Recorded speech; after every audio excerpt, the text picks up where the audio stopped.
Garden करना इतना मुश्किल काम नहीं है, आप ये क्यों नहीं समझते। इतना इजी तो स्टेप है, इसे फॉलो करो और पपीता उगाओ। फिर देखते हैं कैसे नहीं होता, और ना हो तो कमेंट में आके बता देना। तो टाइम वेस्ट ना करते हुए पहले ही बता रहे हैं कि अगर जो आप पपीता मार्केट से लाते हो उन्हीं पपीते के बीज से हम बना सकते हैं एक बहुत बड़ा पेड़, और उन पेड़ से बहुत सारे फल। इसके लिए ज्यादा कुछ नहीं, थोड़ा सा पेशेंस रख के बस 5 मिनट मेरी ये वीडियो देख लो, उसके बाद आगे की बात आप करना, मैं सुनूंगी। मार्केट से लाए बीजों को हमें एक जगह करना है, एक कटोरी या कंटेनर में आप इसे ले लो। 2-3 दिन की मध्यम धूप लगाना, मतलब ऐसा कि वो अच्छी तरह से सूख जाए, और सूखने के बाद हम इसको आगे यूज में लेंगे। उससे पहले एक बर्तन में अच्छी तरह फ्लैट कर देते हैं। पपीते में कितने फायदे होते हैं ना, तो अब इसे घर पे नहीं लगाते। इसके बीज में भी फायदे, इसके फ्रूट में भी फायदे, और तो और इसके पत्तों में भी फायदे होते हैं। क्यों नहीं लगाते। आप बीजों को 5 दिन तक तो अच्छी धूप दीजिए, ताकि वो कुछ इस तरह की दिखने लगे, और इस तरह के दिखने के बाद ही हम इसे काम में लाएंगे और इसके बेनिफिट भी जानेंगे। तो आगे की वीडियो में बने रहना। पपीते के बीज में पाया जाता है एंटीऑक्सीडेंट, फाइबर और बहुत सारे पोषक तत्व जो पाचन शक्ति में हेल्प इसका ज्यादा सेवन भी हानिकारक हो सकता है। और बात करते हैं अब मिट्टी की। मिट्टी हमारे लिए इतनी उपयोगी है कि वो आपके सारे प्लांट्स को अच्छी तरह ग्रो करने का सबसे मेन कारण वही होती। अगर वो खराब हुई तो प्लांट तो गए आपके। देखो, मैं सजेस्ट करूंगी मिट्टी वो लेना जो आपको मिल जाए, गार्डन की मिट्टी ही चाहिए। और ये रहा कॉम्पोस्ट, जो आप घर पे भी बहुत इजीली बना सकते हो। नहीं आती मुझे बताना, मैं बता दूंगी। तो ये मेरा घर का है। बनाने के लिए बस आपके घर के कचरों की ही जरूरत पड़ती है और कुछ भी नहीं। और आप देखो इसकी क्वालिटी कितनी बेहतरीन है।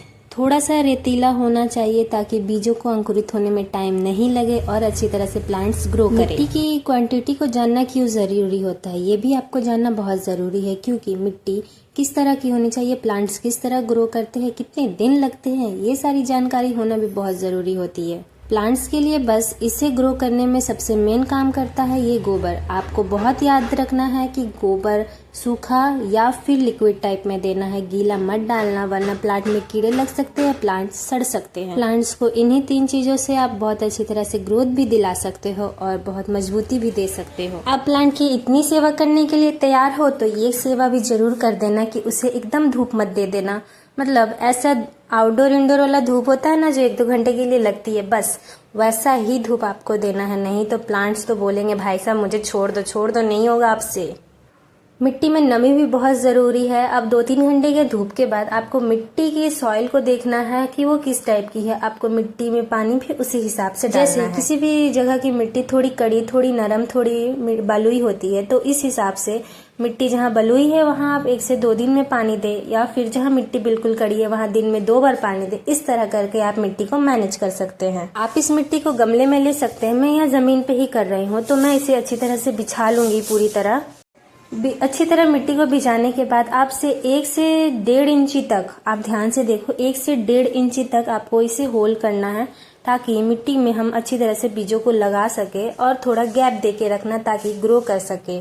यहाँ से बिल्कुल सिंपल से स्टेप फॉलो करना है। आप जितने बीज को लगाना चाहे आप उतने बीज लगाओ, और उसे ले लो हाथों में और धीरे धीरे करके इसे उन गड्ढों में डालते जाओ।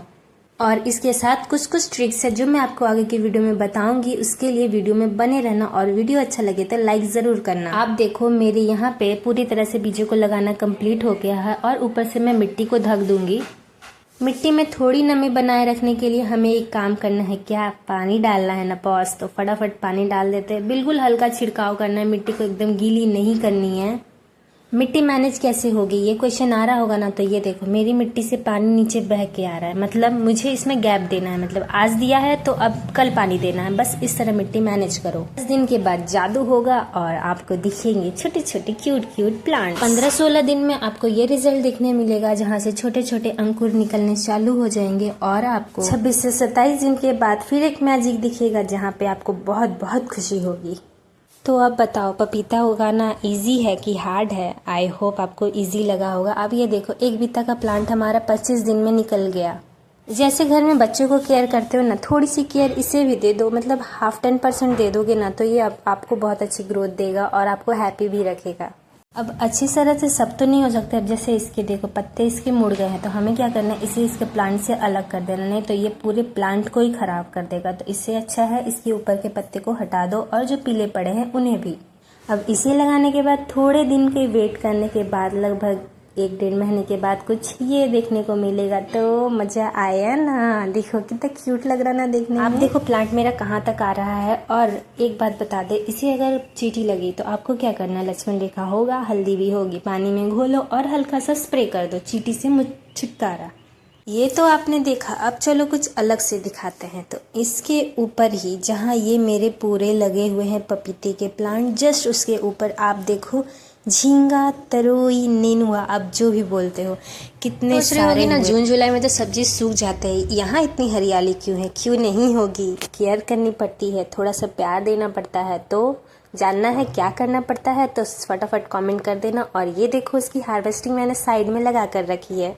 विश्वास करोगे नहीं, लेकिन आप एक दिन में 1 से 1.5 kg तक हार्वेस्ट निकाल सकते हो, और ये सच बात है।